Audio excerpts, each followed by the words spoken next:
하나님의 말씀은 누가복음 6장 6절부터 11절까지 보시겠습니다.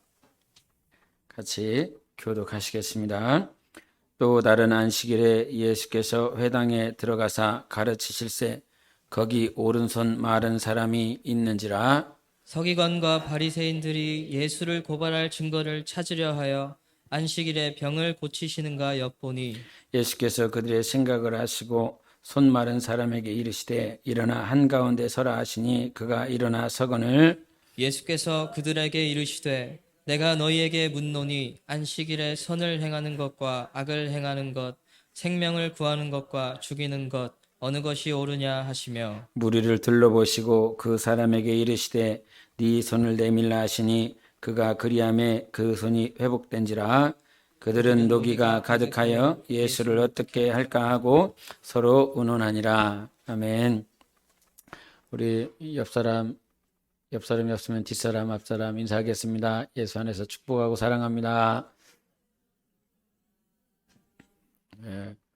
우리 이삭이 일어나 보세요. 이삭이 일어나 보세요.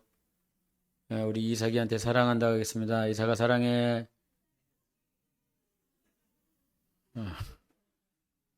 가끔 이런 걸 시켜줘야.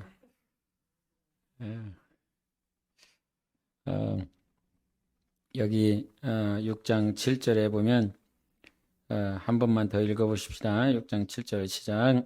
서기관과 바리새인들이 예수를 고발할 증거를 찾으려 하여 안식일에 병을 고치시는가 엿보니, 엿본다라고 하는 말을 영어로 찾아보니까 watching closely 그럽니다. 그러니까 가까이에서 그냥 보고 있다는 게 look이라는 그런 see라고 하는 그 말이 아니라 우리가 TV 볼 때 watch라고 하는 그 단어를 쓰는데 이 TV는 이렇게 주의하면서 이렇게 볼 수밖에 없어. 그래서 이 바리새인들이 엿본다라고 하는 이 말은 굉장히 가까이서 지금 쳐다보고 있어요. 마음과 생각과 관심을 가지고 그 관심은 부정적인 관심이긴 하지만 그것을 집중하여 쳐다보고 있습니다. 누구를 보고 있냐면 예수님을 그렇게 쳐다보고 있어요. 만약에 여러분들이 예수님을 클로즈리 가까이서 예수님을 보고 있다라고 그런다면 여러분의 생각, 여러분의 마음, 감정은 어떠실까요? 근데 이 바리새인들의 이 모습을 보면 동기가 고발하기 위해서 예수님을 쳐다보고 있다라고 하는 거예요. 평생에 사는 날 동안 오늘은 이런 얘기를 좀 하고 싶어요. 왜 이렇게밖에는 못 살까라고 하는 문제. 왜 이렇게밖에는. 구약의 말씀을 알고 또 백성들을 잘 가르쳤었던 그들인데 그들에게도 인생이라고 하는 건 한 번뿐이지 않습니까? 여러분의 인생이 한 번이고 저도 인생이 한 번인데 육신의 시간들은 이 한 번밖에 주어진 이 시간을 왜 이렇게 살다가 이들은 끝내야 되는가 라고 하는 문제예요. 예수님이 오셨다라고 하는 사실은 요한복음 3장 16절에 말씀하신 것처럼 하나님이 우리를 이렇게 사랑하신 것에 대한 인류는 환희해야 되고 감격해야 되고 막 눈물을 펑펑 쏟을 만큼 감동이 있어야 되고 그래서 마가복음 14장에 예수님께서 나귀를 타고 올라가실 때에 많은 사람들이 호산나 호산나 찬송하리로다 다윗의 자손으로 오시는 이여 라고 할 만큼 자기의 겉옷을 가는 길에다가 뿌렸다라고 그래요. 겉옷이라고 하는 건 그냥 우리 겉껍데기 옷 아닌가 라고 생각하실 수도 있겠지만 겉옷이라고 하는 건 그 유대사회에서 낮과 밤의 일교차가 굉장히 많이 있기 때문에 겉옷을 벗어놓는다라고 하는 건 겉옷을 훼손한다라고 하는 건 자기의 목숨을 담보로 하는 것이에요. 그래서 겉옷이라고 하는 것은 굉장히 중요한 거예요. 그들에게는. 그런데 그와 같이 굉장히 중요한 그 겉옷을 그 길에 펴놓고 예수님께서 지나가는 길을 영광스럽게 찬송하는 그들의 삶을 보게 된다 이 말이죠. 예수님이 오셨다라고 하는 사실은 오늘도 우리가 찬양했었던 것처럼 주님은 크신 분이시고 위대하신 분이셔. 그런데 어떤 사람들은 이 사실을 믿음으로 또는 성령의 감동 감화로 우리 주님은 너무 크셔. 너무 크셔. 이 성령의 감동 감화가 있는 사람들은 찬양하다 말고 손이 올라가고 눈물이 흘리고 막 주님 앞에 어쩔 줄을 몰라 하는 감동이 있지 않습니까? 그런데 성령의 감동이 없는 사람은 오늘도 찬양했구나. 오늘도 설교를 들었네. 말씀을 들었네. 라고 하며 시간들을 보낼 거라 이 말이죠. 왜 그렇게 사냐? 네, 이 문제인 겁니다. 왜 그렇게 사냐? 네? 하나님을 믿고 하나님의 뜻대로 그렇게 하나님의 말씀을 평생토록 배운 놈들인데, 들은 놈들인데, 왜 그렇게 예수님이 안식일에 손 마른 자를 고치고 있었을 때에 그것을 예수님을 가까이 본다라고 하는 건 얼마나 큰 축복입니까, 여러분? 예? 지금 만약에 예수님이 이스라엘 그 예루살렘에 계셨다라고 그런다면 성지 순례한 이 2000년이 지나고 난 그 자리도 나사렛에서 또 예루살렘에서 또 갈릴리에서 그 갈릴리 바다가 어떠했는지 주님께서 그 산에 어떠한 경로로 올라가셨는지 십자가의 그 골고다 길은 어떻게 가셨는지 12번 넘어졌다라고 그러는데 그 넘어진 지점은 어떤 곳이며 그 길은 통로가 어떻게 되었으며 이게 관심이 있어서 너무나 보고 싶어. 너무나 내 눈으로 보고 싶어서 그 이스라엘을 몇백만 원씩 비행기 싹세 숙식에 몇백만 원씩 들어가면서 성지순례해서 거기를 친히 보고 싶어 하는데 2000년이 지난 이 시점에도 그 자리가 훼손되었는지 아니면 제대로 보존이 되었는지 알 방법은 없지만 캐톨릭과 그 캐톨릭에 있는 수하들이 그 예수님께서 걸어가셨던 그 자리를 그들이 복원했다라고 말을 하고 있고 수많은 자리들이 캐톨릭화 되었고 성당화 되어져 있는 그 자리, 이 자리가 예수님께서 병든 자를 고치셨대. 예수님께서 실로암의 못에 그 맹인을 보냈는데 이가 고침을 받은 자리가 이 자리래 라고 하는 수많은 자리들을 돌아다니면서 가이드가 이렇게 얘기를 해주면 아 그것이 그런가 보다. 아 그러면서 막 은혜도 받고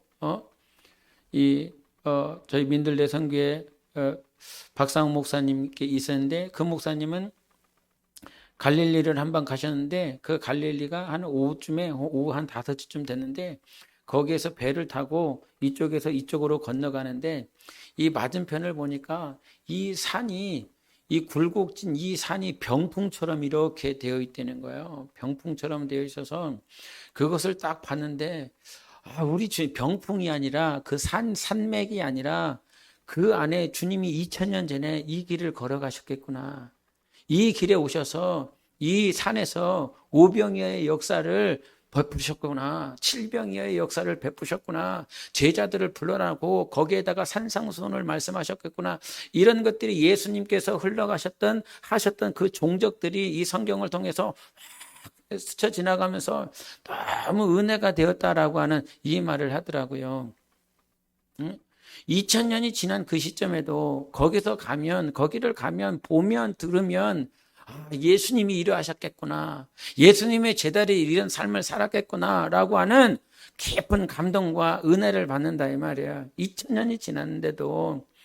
그런데 2000년이 지난 시점이 아니라 예수님께서 친히 역사하시고 친히 숨결과 그의 목소리와 그의 모양과 그의 모든 모습을 다 친히 옆에서 볼 수 있는 아마 인간 가운데 지금 몇백억의 인구가 죽고 살았는지 모르겠어요. 지금까지 예수님께서 아담을 창조하시고 지금의 이 시점까지 인간의 인구가 지금 70억, 80억, 이 한 세대가 70억이 죽었다 살았다. 30년 만에 이렇게 죽었다 살았다라 하는데 이 세대가 굉장히 많이 흘렀을 것이라 이 말입니다.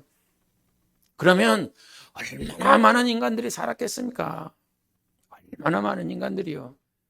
그런데 친히 2000년 전에 오신 그 예수 그리스도를 그 순간에 볼 수 있는 사람들은 아주 극소수라 이 말입니다.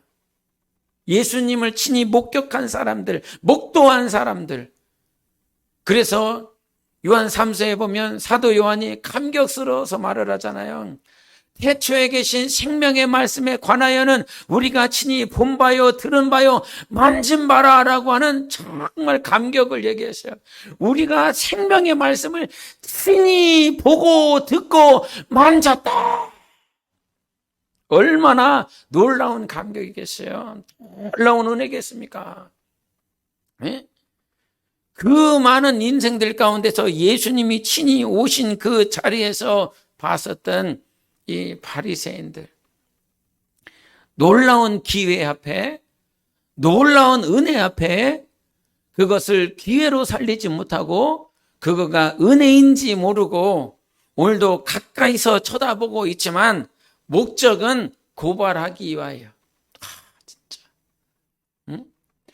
얼마나 금은보화, 그 어떤 것으로도 비교가 되지 않는 그 예수 그리스도를 우리 주님께서, 하나님께서 우리에게 주셨는데 그것을 바라보면서, 그것들을 바라보면서 정작 하고 싶은 게 고발하고 싶은 마음밖에는 안 드냐?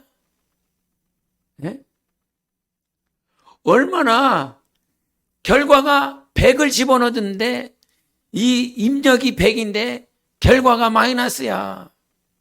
자, 평생에 그러한 기회를 가질 수 있는 자가 없는데 그런 기회를 줬어. 그런 기회를 주셨으면 그 기회를 가지고 정말 자기의 영혼을 준비하고 하나님의 나라의 영광 앞에 설 수 있는 기회를 탁 잡았다라고 그런다면 얼마나 좋았을까? 예? 자기 아버지가 선생이라 그런다면 자기가 공부를 할 때, 학업을 할 때 얼마나 좋겠습니까? 자기 아버지가 교수요.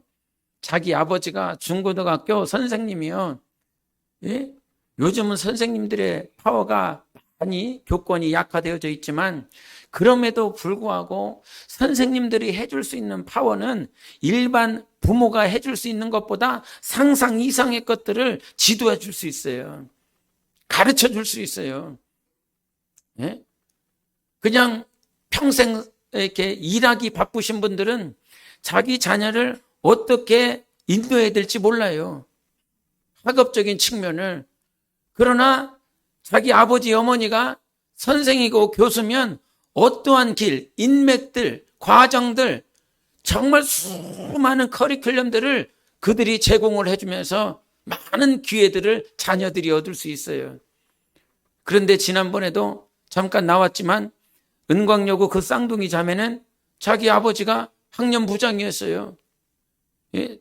제가 다녔었던 고등학교 바로 옆 주변이 은광여고라 얼마나 교육열이 심한지 막 눈으로 확인할 수 있어요. 예? 얼마나 심한지.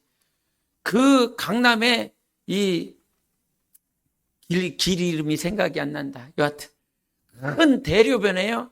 양쪽 사이드에 밤만 되면 이 엄마, 아빠, 그들을 자식들을 픽업하기 위해서 이 차들이 빼곡하게 깜빡이 켜놓고 언제 끝날지 모르는 그 수업 끝날 애들을 계속 기다리고 있어요. 그것들을 기다리고 픽업하고 데려다 주고 그것들을 계속 하는 것이지요. 예? 아버지가 교수라고 한다면, 박사라고 그런다면 일생일대에 아마 진짜 좋은 기회를 얻은 거예요. 그러나 그 쌍둥이 자매는 그 기회를 선한 영향력을, 자기를 성장하고 자기를 발전시키는 선한 의도와 긍정의 방향으로 나아가지 못하고 경쟁의 시스템 안에서 그것들을 잘못 활용함으로 인하여 그의 일생이, 그의 평생이 망한 것 아닙니까? 여러분, 우리는 이 땅의 평생이 아니라 이 땅의 7, 80년의 삶의 결과가 아니라 영원을 준비하는 사람이에요. 영원을 준비해야 돼. 근데 이 기회를요, 여러분 지금 저 아프리카 원주민의 아무도 복음이 들어가지 않는 곳에 여러분이 태어났다라고 그런다면, 복음이 무엇인지 모르고 십자가가 무엇인지 모르는 그 땅에 태어났다라고 그런다면 여러분은 한 번 살지만 그런 기회를 잡을 수가 없었어요. 잡지 못해요. 예? 그리고 이 한국 땅에 정말 부흥이라고 하는 것들을 경험하며 말씀에 충실하고 말씀 앞에 충성하며 어떻게든지 하나님의 뜻대로 살아보려고 하는 이 성도들이 많은 이 땅에 태어났다라고 하는 사실, 교회가 얼마나 많이 있습니까? 지금도 밤에 나가보면 많은 십자가의 그 불이 켜져 있습니다. 정말 아주 축복받은 이 땅에 태어나서 여러분은 큰 기회를 받은 것입니다. 엄청난 놀라운 축복을 가지고 있는 것입니다. 한국교회가 쇠퇴해져 가고 있네. 한국교회가 정말 변질되어져 가고 있네. 그와 같은 비난과 조롱을 받고 있어서 우리가 경성하고 있어야 되고 조심해야 되겠지만, 여하튼 그런 틈바구니 속에서도 말씀을 듣고 그 말씀을 순종하며 어떻게든지 살아보려고 하는 존재들을, 그런 성도들이 많이 있다라고 하는 사실은 내 주변에 봤을 때에 악하고 음란하고 부정한 사람들로 가득 찬 것보다, 오늘도 예배하러 가는 사람들, 오늘도 그 차에 십자가를 달고 있는 사람들, 성경을 들고 가고 있는 사람들, 이런 사람들을 볼 수 있다라고 하는 사실이 얼마나 큰 은혜냐 이 말입니다. 여러분, 저는 가끔 그런 생각이 들어요. 나는 은혜뿐만 아니라 많은 기회를 받았어요. 복음이 없는 그 땅의 원주민들보다 나는 진짜 많은 것을 가지고 있거든요. 그리고 여러분도 마찬가지예요. 복음이 없는 나라, 복음이 없는 민족보다 여러분들은 많은 것을 지금 가지고 있어요. 주님이 성경에도 말씀하셨듯이 많은 것을 맡은 자들, 많은 것을 받은 자들에게 하나님은 많은 것을 요구하시겠다고 하셨어요. 적게 받은 자들에게는 적게 내가 요구할 거지만 많이 받은 자들에게는 내가 많이 요구할 것이다. 5달란트, 2달란트, 1달란트가 바로 그것 아닙니까? 다른 민족과 다른 나라와 비교하면 여러분은 지금 너무나 많이, 너무나 좋은 시즌들을 지금 보내고 있다 이 말입니다. 그런데 마치 바리새인들처럼 예수님을 바라보면서 다른 생각하고 있어. 예수님의 말씀을 들으면서 다른 생각하고 있는 거야. 예수님이 안식일에 손 마른 자를, 그 자를 고치실 때에 다른 생각하고 있어. 어떻게 하면 저 예수를 고발할까? 저 예수가 저 손 마른 사람을 안식일에 고칠까? 안 고칠까? 예수를 주목하며 저가 누구인지, 저가 왜 지금 손 마른 자를 고치시려고 하는지, 저분의 의도, 저분의 마음, 여러분의 선한 뜻은 전혀 관심 없이 자기가 지금 필요한 것, 왜 이들은 예수님을 그렇게 가까이 쳐다보면서도 고발하려고 하는 그런 마음들밖에는 없었을까요? 자기의 장래 때문이겠지요. 자기들의 지위 때문일 것입니다. 예수 그리스도는 이적과 표적을 계속 행하시면서 많은 무리들이, 백성들이 따르기 시작합니다. 그러나 그들은 가르치기는 하는데 능력도 없고 이적도 없고 백성들이 따르지도 않아.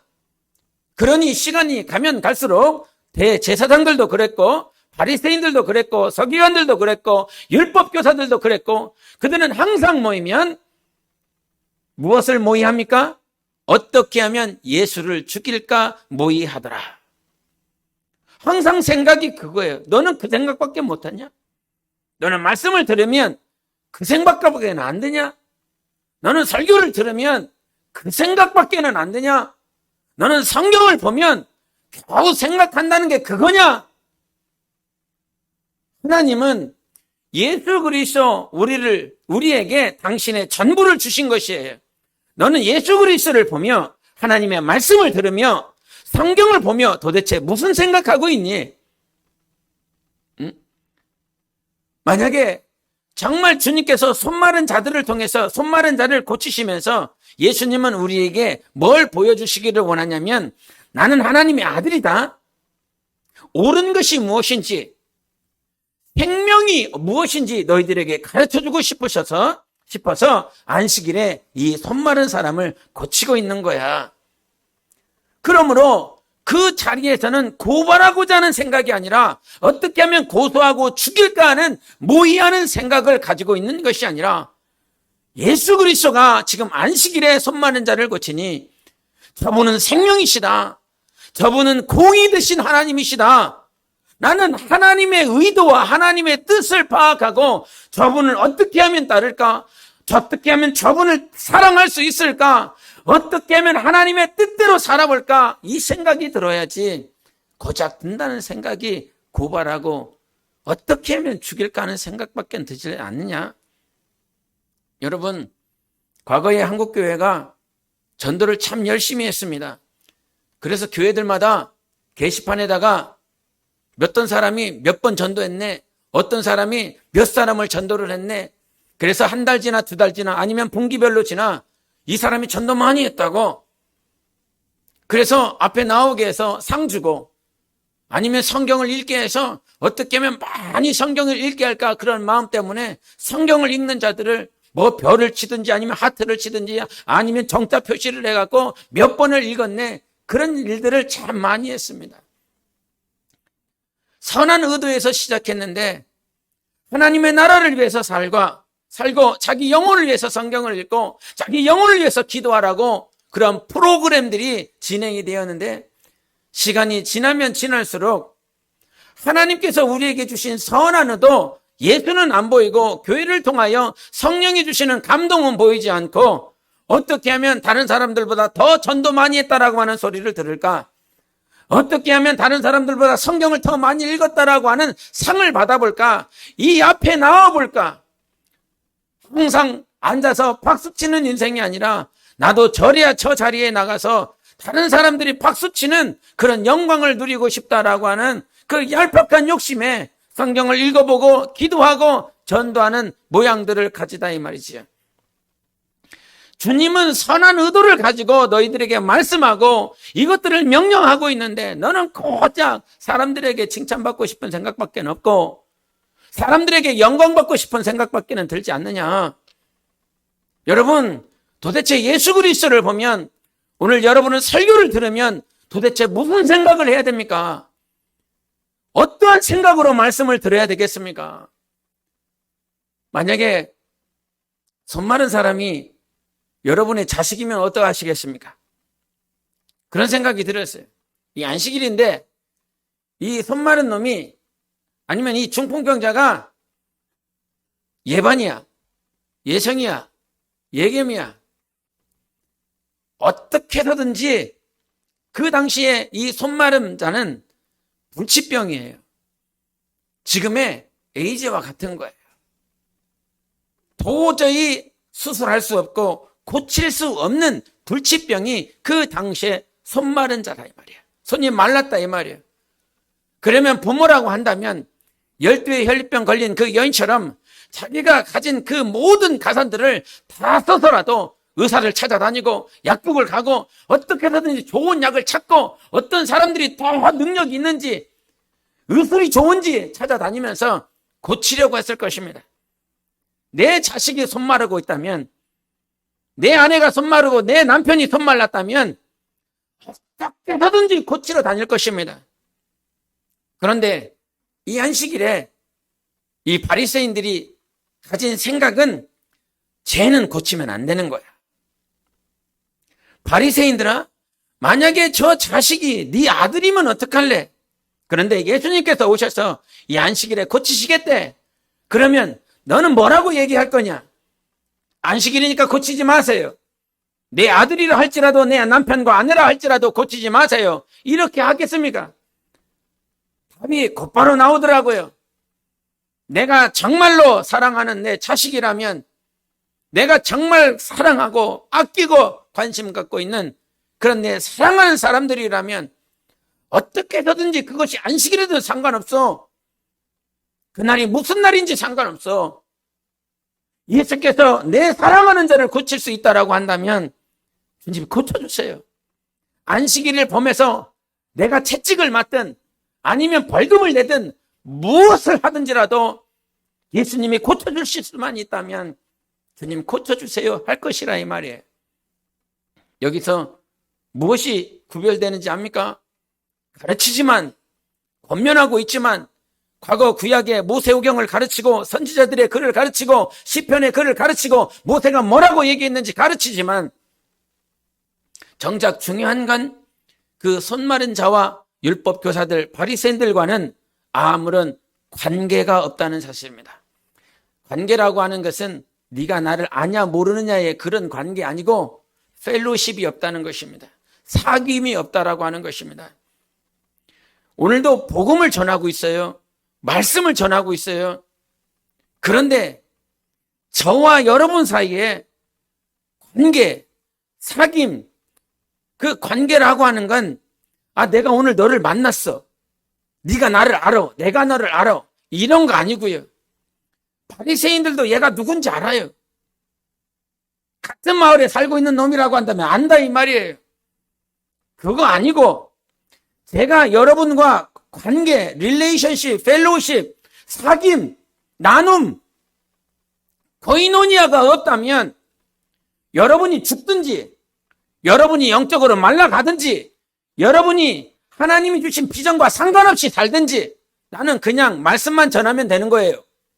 그렇지 않겠습니까? 말씀 전할 수 있습니다. 인터넷상에 떠도는 수만 정말 말할 수 없는 분량의 설교들, 좋은 설교들이 있습니다. 그거 그냥 전하면 되는 것입니다. 그것이 내 자리고 내 직무라고 한다면 나는 직무를 감당했어요. 나는 그것들이 사명이라고 한다면 그냥 감당하면서 말씀을 전하면 나는 그걸로 끝입니다. 그게 내 할 도리라고 표현을 한다면 나는 할 도리 다 한 것입니다. 그러나 바리새인들도 당시에 그렇게 하는 거예요. 가르칠 거 가르치고 권면할 거 권면하고 너 이렇게 살아라라고 말을 해준다 이 말이에요.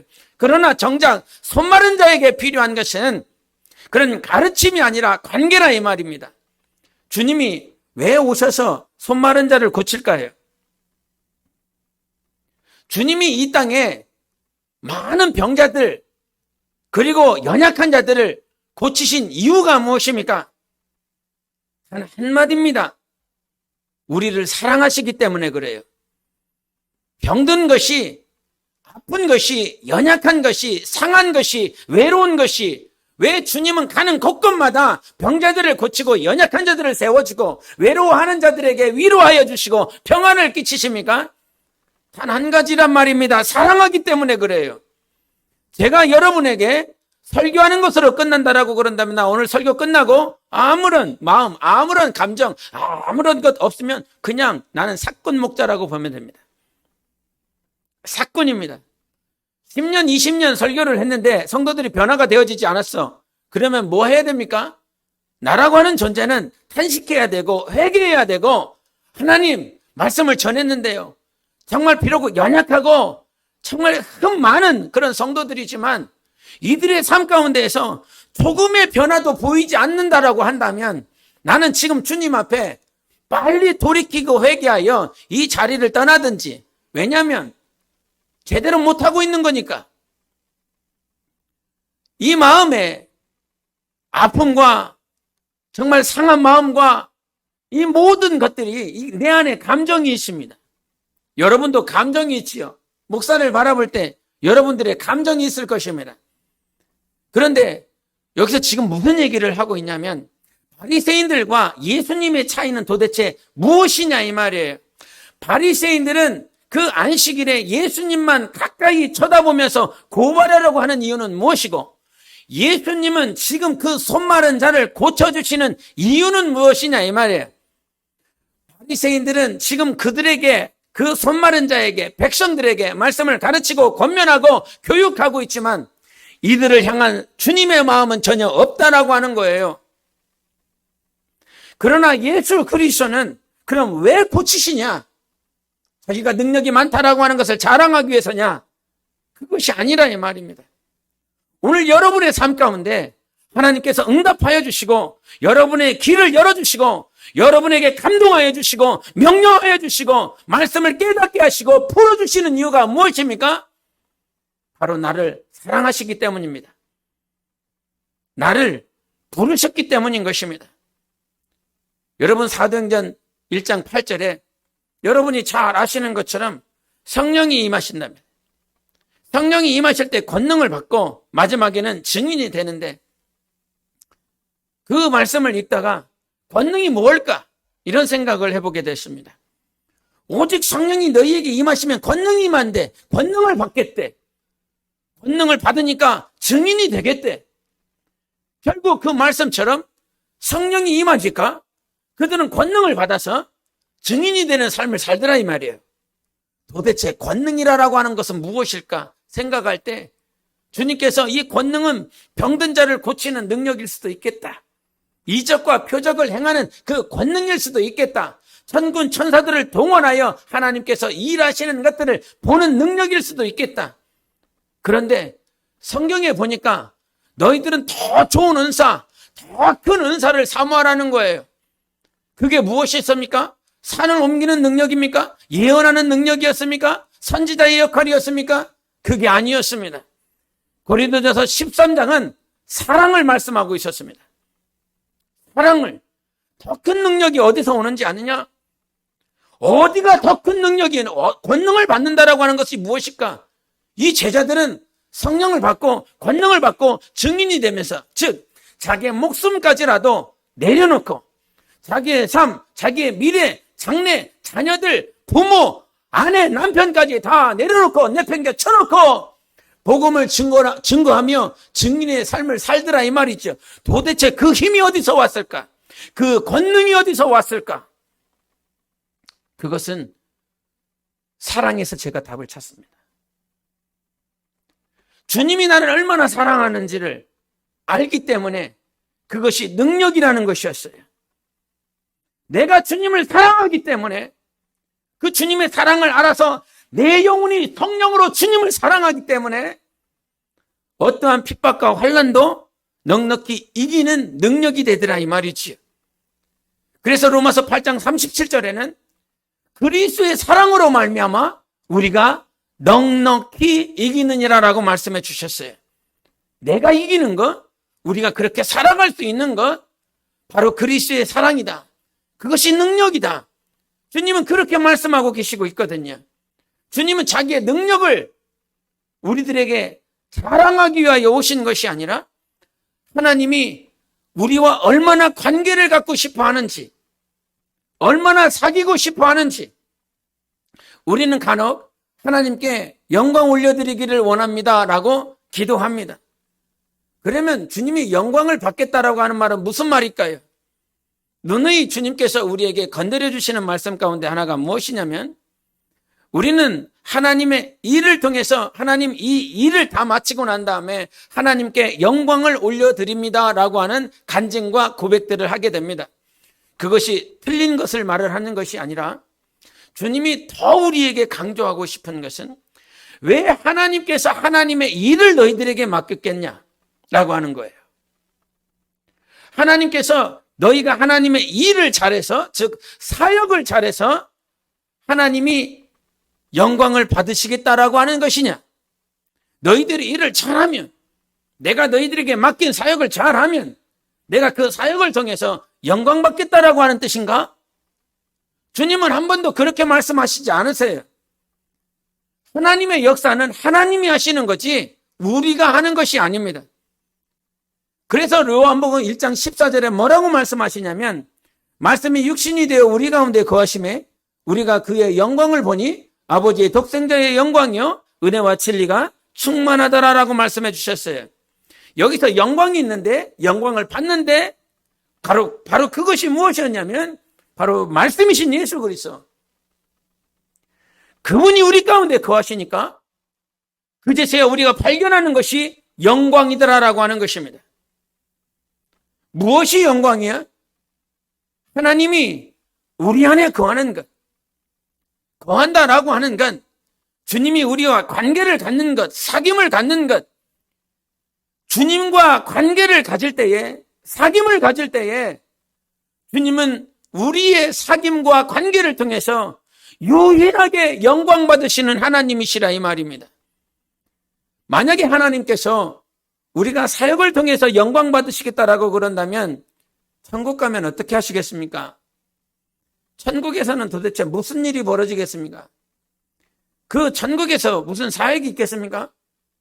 무슨 건축원금을 드리겠습니까? 무슨 전도를 하겠습니까? 무슨 선교를 하겠습니까? 그 천국에서는 아무런 일도 아무런 사역도 없습니다.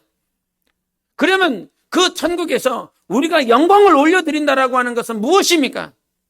오직 주님께 나의 시선과 나의 영혼이 집중하는 것, 오직 그분만을 바라보는 것, 내 마음, 내 생각, 내 모든 인격이 예수님께 집중하는 것, 그때 하나님은 우리의 영혼을 통하여 영광 받으시겠다라고 말씀해 주셨어요. 그래서 우리가 영광을 돌려드리는 삶의 목적이 무엇이냐 도대체? 예수님을 보놓고 예수님을 만나놓고 예수님의 역사를 친히 보면서 너는 그 삶의 목적이 도대체 고발하는 것으로 끝나느냐? 여러분, 수만 가지의 말씀을 듣고 찬양하고 기도하면서 살아가고 있습니다. 즉 비록 우리는 예수 그리스도를 친히 목도하는 그런 시간을 보낼 수는 없지만 하나님 아버지께서 보내신 성령으로 말미암아 친히 목도한 것보다 더 큰 사귐과 더 큰 감동이 우리 안에 충만해질 수 있도록 하나님께서 약속해 주셨습니다. 그렇게 말씀과 기도와 찬양과 예배를 통하여 주님을 보고 있고 주님을 만나고 있고 주님이 친히 우리 가운데 역사하시는 것들을 경험하면서 여러분은 도대체 무엇 생각하고 계십니까? 하나님은 분명히 우리에게 요구하실 것입니다. 한국 성도들은 분명히 말을 합니다. 다른 나라 성도들보다 더 많은 것을 가지고 있습니다. 더 많은 것들을 해내고 있습니다. 또한 인구는 얼마 되지 않은 이 나라, 그리고 이 좁은 땅덩어리에서 세계의 선교사를 미국 다음에 두 번째로 보내고 있습니다. 선교사가 2만 명 가까이 된다는 거예요. 그 선교사들을 매달 작은 돈 50만 원씩 매달 보낸다라고 한다면 이 한국 내의 물질이 2만 명이 해외 선교사들에게 50만 원씩 나간다라고 그런다면 액수가 얼마일까요? 그리고 이 교회들마다 선교하기 위해요, 선교 물자를 보내고 또 나가면서 물질을 쓰고 거기서 헌금을 하고 하는 많은 물질들이 그렇게 해외에 선교하는 일에 쓰임받고 있습니다. 한국 땅에 하나님께서 이와 같은 물질의 복을 주시지 아니하였다라고 그런다면 물질을 통한 선교 사역은 감당할 수 없었을 것입니다. 여러분에게도 하나님께서 주신 이 육체도 있고 이 마음도 있고 건강도 있고 자녀들도 있고 예수 그리스도를 통하여 우리에게 많은 것들을 주셨습니다. 그 주신 것들을 지금 만지고 보면서 무슨 생각하고 있습니까? 하나님은 이 땅에 지금 이 인생들이 살아냈었던 그 시간들 속에서 이 사람들과 나는 최소한 달라야 되지 않겠습니까? 이들보다는, 바리새인들보다는, 대제사장들보다는 달라야 되지 않겠습니까? 하나님 앞에 서는 그날에 쟤들보다는 달라야지요. 그렇게 주님 앞에 말씀 듣고 설교 들으면 여러분, 한국만이 새벽기도 합니다. 모여서 새벽기도 하고요. 수요일날 잘 모이지도 않아요. 일주일에 한 번 모이는 것이 거의 팽배해진 세계에 흩어져 있는 크리스찬들의 삶이에요. 그런데 우리는 한 주간에 자주 모이고 듣고 같이 교제하고 그렇게 살아가고 있습니다. 그런 은혜의 시대 가운데 살아가면서 우리가 과연 삶의 방향들이 무엇인가, 삶의 목적들이 무엇인가 다시 한번 생각해 봤으면 좋겠어요. 교회가 마치 여기서 나오는 고발하는 바리새인들처럼 교회가 그렇게 깨지고 서로 부서져서 이쪽은 이쪽을 고발하고 저쪽은 저쪽을 고발하고, 참 어이없는 것은 그렇게 큰 교회에 분란이 벌어진 모습들을 이렇게 매스컴을 통해서 봤을 때 막 저들이 싸워요. 막 멱살을 잡으면서 욕을 하면서 그 사거리 길에서요. 그런데 그 앞에 막 분정이 이뤄지고 플래카드가 붙여져 있고 서로 싸우고 욕지거리를 하고 있는데 그 사이로 누가 지나가냐면 그 마을 사람들, 그 동네 사람들이 무심코 그냥 지나가요. 무슨 일이 있나 지나가요. 여러분, 그 땅에 있는 불신자들, 그 땅에 있는 사람들, 그들의 마음이 어떻게 되겠습니까? 그들의 마음은 절대로 하나님은 없다. 예수 그리스도 가짜다. 그런 마음들, 저들의 그 굳어진 마음들, 하나님은 없다, 예수 그리스도는 가짜다라고 하는 그 굳어진 그 마음들, 저들을 옥토와 같이 변화시키고 다시 새롭게 하여 하나님 앞에 나아가려고 그런다면 얼마만큼 큰 수고를 해야 될까요? 용접기를 가지고 와서 철판에다 대놓고, 문이 너무 커요. 큰 교회라. 그 큰 교회 앞에 철판을 가지고 와서, 용접기를 가져와서 그 철판을 대고 아무도 못 들어간다고, 우리만 들어가고 니네들은 들어갈 수 없다고. 본래 한 교회요, 한 성도들이고 한 지체들인데 거기에다가 용접기를 대가면서 다 용접을 해버려서 아무도 들어갈 수 없는 교회로 만들어버리고, 예? 무엇 때문에 그렇게 살고 있느냐 이 말이에요. 왜 그렇게 당신은 그렇게 살아야 되느냐 이 말이에요. 여러분, 주님 앞에 서는 그날에 잘했다 칭찬받고 예수 그리스도 앞에 빛난 영광 앞에 서야 되지 않겠습니까? 이것이 우리에게 주어진 기회입니다. 여러분에게 지금 기회가 지어지고 있습니다. 그런 기회를 잘 살려서, 이 사람들은 고발할까라고 생각을 했지만 여러분은 아마 우리에게 적용을 한다라고 그런다면 어떻게 하면 주님 앞에 기도해서 지금 이 문제를 해결할까? 어떻게 하면 주님 앞에 기도해서 내 자식 잘 되게 해볼까? 어떻게 하면 주님 앞에 기도해서 좋은 직장 가고 좋은 학교 갈까? 어떻게 하면 좋은 사람 만나서 좋은 가정 꾸릴까? 이런 생각하고 있지는 않는가? 고발한다라고 하는 것과 우리가 갖고 있는 이 생각이, 세상 가운데면서 살아가는 이 생각들이, 그래도 저거 고발한다라고 하는 건 너무 나쁜 것이고, 그래도 우리는 이 세상에서 살아가야 되니까 선한 것일 수 있어. 네, 맞습니다. 선한 것입니다. 그런데 더 중요한 것이 있어요. 주님이 이 땅에 왜 오셨습니까? 오직 주님 앞에 서도록, 주님만 바라보도록 우리를 부르신 거예요. 그래서 하나님이 여러분을 사랑하셔서 오늘도 하고 싶은 말씀은 그거예요. 너 지금 무슨 생각하고 있니? 너 내일 무슨 생각할래? 다음 주에 무슨 생각하면서 살아가네? 뭐 때문에 그 생각을 하고 있냐? 그것이 하나님 때문에 그런 겁니까? 하나님의 나라를 위한 것입니까? 자기의 영혼을 위한 것입니까? 하나님의 나라를 위한 것도 아니야. 자기 영혼을 위한 것도 아니야. 그 어떤 이유도 될 수가 없어. 그저 자기의 정욕, 자기의 바램, 자기의 소원, 육신의 소욕 때문에 그 길을 가고 있는 거야. 여러분, 우리에게 주어진 이 시간 동안 정말 주님을 가까이 보시면서 주님과 교제하시고, 특별히 주님이 주시는 비전이 여러분의 비전이 되기를 원해요. 고발하다 끝나는 인생 되지 마세요. 딴 생각하다가 7, 80년 끝내지 말고 주님이 나에게 주시는 그 비전의 삶을 살아내야 되는 것입니다. 예수님과 그 바리새인들의 차이는 바로 예수님께서 우리와 지금 관계하고 싶으시다는 사실을 잊지 마셔야 되고, 또 한 가지 잊지 말아야 될 것은, 우리 한번 누가복음 6장을 보세요. 6장 19절을 보시겠습니다. 19절 20절을 보시겠습니다. 누가복음 6장 19절 20절. 이 말씀만 같이 나누겠습니다. 시작. 온 무리가 예수를 만지려고 힘쓰니 이는 능력이 예수께로부터 나와서 모든 사람을 낫게 함이로라.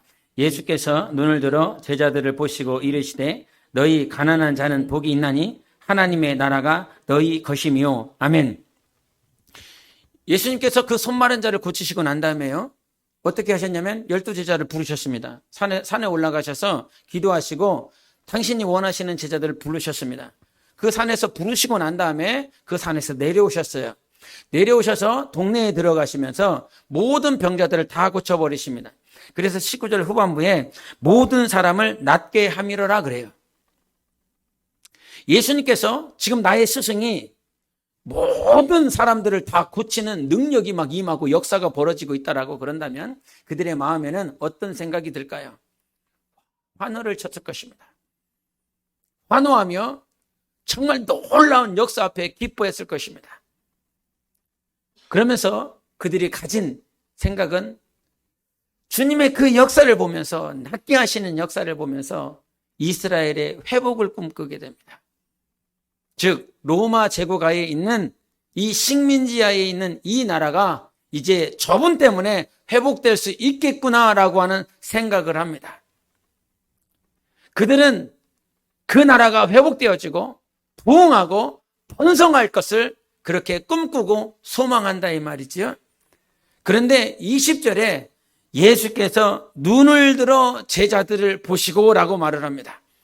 성경에서 눈을 든다라고 하는 것은 주님이 주목하는 거예요. 지금 제자들의 마음 가운데 예수께서 능력이 나타나고 역사가 벌어지고 있는 그 상황에 지금 제자들이 가지고 있는 그 꿈이 뭐냐? 그 비전이 뭐냐? 이스라엘의 회복을 꿈꾸고 있는데 로마 제국하에서 이제 다시는 이 식민지가 되지 않고 우리가 다시 일어날 것이다. 우리나라가 다시 일어날 것이다. 라고 하는 그 꿈, 그 비전을 그들이 가지고 있는데 허황된 꿈, 잘못된 꿈, 잘못된 비전, 그 잘못된 비전과 잘못된 소망 앞에 예수께서 눈을 들어 다른 것을 보는 것이 아니라 병자들을 보고 있는 것이 아니라 지금 저 제자들을 보고 있습니다. 왜 제자들을 눈을 들으면서까지 보셔야 됩니까? 왜 주목하여 지금 제자들을 보고 있을까요? 그들이 가지고 있는 잘못된 소망과 비전 때문이라는 거죠.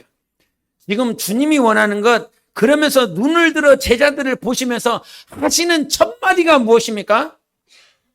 너희 가난한 자는 복이 있나니 하나님의 나라가 너희 것이며 라고 말씀하시며 지금 너희들이 품어야 될 비전과 소망과 꿈은 이스라엘을 위한 회복이 아니라 로마 제국에서 탈출하는 것이 아니라 너희의 심령이 가난하여지는 것이라 하셨습니다. 이 가난하다라고 하는 것은 여러분이 잘 아시는 것처럼 실제적인 가난은 아닙니다. 그럼 부자는 하나님의 나라를 들어갈 수 없나? 여러분 성경에 부자 누구 있습니까?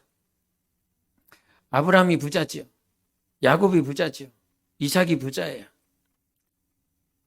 그 마가의 어머니였었던 마가의 어머니 마리아도 그 마가 다락방을 가지고 있을 만큼 큰 부자입니다. 바나바도 부자입니다. 성경에는 수많은 부자들이 나옵니다.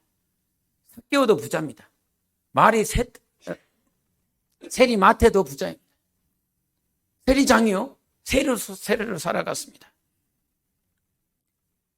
성경에는 부자들이 그 나오는 이 지금 거론했었던 이 부자들이 아브라함은 굉장한 부자입니다. 그 당시 이스라엘에서 가나안 땅에서 가장 큰 부자였습니다. 아비멜렉이 상대를 할 수 없을 만큼 아비멜렉은 왕의 이름입니다. 왕입니다. 근데 왕이 상대할 수 없을 만큼 부자였습니다. 그런데 아브라함의 목적은 부자가 되는 것이 목적이 아니었어요. 뭘 하는 게 내 삶에 이것을 해야 되겠다. 부자가 돼야 되겠다. 아니면 좋은 것을 해야 되겠다. 좋은 것을 만들어야 되겠다. 이 자리를 올라가야 되겠다. 이것이 목적이 아니라 이 말이에요. 삶의 목적이, 아브라함의 삶의 목적은 예수 그리스도와 하나님과 동행하는 것이라 이 말입니다. 주님이 뜻하신 대로 가라고 가면 가고 서라 하면 서는 것. 에녹을 하나님께서 동행한 자라고, 노아를 향하여 하나님과 동행한 자라고, 계속 성경은 동행하는 것을 얘기를 해요. 주님이 이 땅에 오셔서 마태복음 1장에 임마누엘을 말씀하시며 우리와 영원히 함께 하실 것을 약속해 주셨습니다. 여러분, 다시 한번 말씀을 드리지만 하나님은 우리에게 하나님의 길, 하나님의 비전, 하나님의 뜻대로 살라라고 말씀하십니다.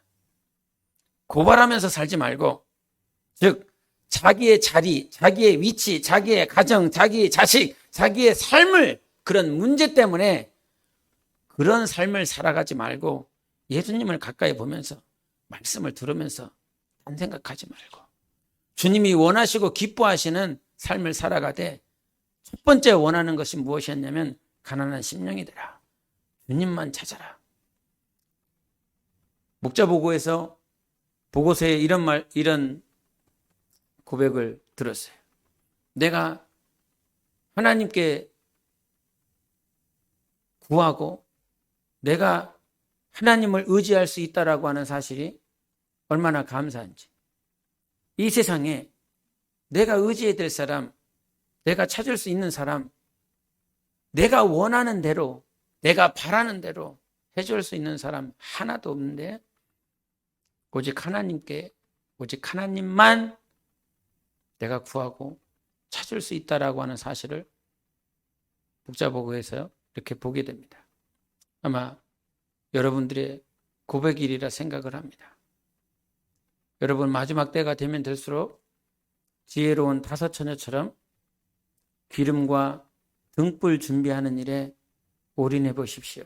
그리고 올인하셔야 됩니다. 주님 오실 날이 멀지 않았습니다. 깨어서 승리하는 여러분의 삶이 되시기를 예수 이름으로 축원합니다. 기도하겠습니다.